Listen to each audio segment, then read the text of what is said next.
নৱশৰণীয়াক কঠোৰ সমালোচনা বিটিআৰ প্ৰধান প্ৰমোদ বড়োৰ নৱশৰণীয়াক ম্যাদ যোৱা ঔষধৰ লগত তুলনা বিটিআৰ প্ৰধানগৰাকীৰ বৰ্তমান ৰাজনীতিত নৱশৰণীয়াৰ কোনো ট্ৰাম্প কাৰ্ড নচলে সাম্প্ৰতিক ৰাজনীতিত নৱশৰণীয়াৰ কোনো মূল্য নাই হাগ্ৰামা মহিলাৰ প্ৰসংগতো মন্তব্য বিটিআৰ প্ৰধান প্ৰমোদ বড়োৰ ওদালগুৰিৰ খৈৰাবাৰীত ইউপিপিএলৰ বিশাল যোগদান সভাত অংশগ্ৰহণ কৰি এই মন্তব্য প্ৰমোদ বড়োৰ অলৰেডি সন্ধিয়া লৈছে ইলেকশ্যনে খেলিব নোৱাৰে যদি আৰু সন্ধিয়াকৰ বাহিৰে কি হ'ব এতিয়ালৈকে ইলেকশ্যনে খেলিব নোৱাৰে যদি হাৰা জিকাটো কথাই নাই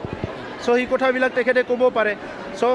কোন মানুহে সন্ধিয়াক লয় তেনেহ'লে তেখেতৰ বিটিআৰ অঞ্চলৰ ৰাইজৰ প্ৰতি একো দায়িত্ব নলয় নেকি ব্যক্তিগত জীৱনক লৈহে ব্যস্ত নেকি ইলেকশ্যনত জিকিলে কাম কৰিম নিজিকিলে কাম নকৰোঁ সন্ধিয়াক ল'ম এইবিলাক ক'ৰ পৰা আহে আমিতো ইলেকশ্যন নেখিলোতো 30 বছৰ সমাজৰে কাম কৰি আছোঁ আজি ইলেকশ্যনত জিকিছোঁ বুলি কাম কৰি আছোঁ গতিকে আমাৰ জীৱনটো আমি সমাজৰ কাৰণে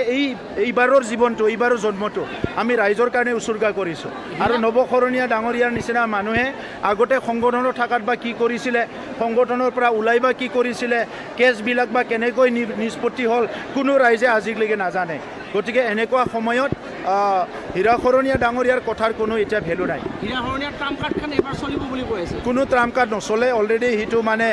কি হয় মেদ যোৱা ঔষধৰ নিচিনা হ'ল আৰু এতিয়া এইটো বিক্ৰী কৰিলে এই ঔষধটো খালে ৰাইজৰ বিপদে হ'ব বিপিএফে ভুল জেগাত খোজ দিলে নেকি জিএছপিৰ লগত চাওক বিপিএফৰ নাওটো ডুবি গ'ল যেতিয়া নাওটো ডুবে বিনাশকালে বিপৰীত বুদ্ধি সদায় ভুল সিদ্ধান্তই হাগ্ৰামাই ল'ব হাগ্ৰামা মহিলাৰী ডাঙৰীয়াৰ মনত আৰু ভাল সিদ্ধান্ত কেতিয়াও নাহে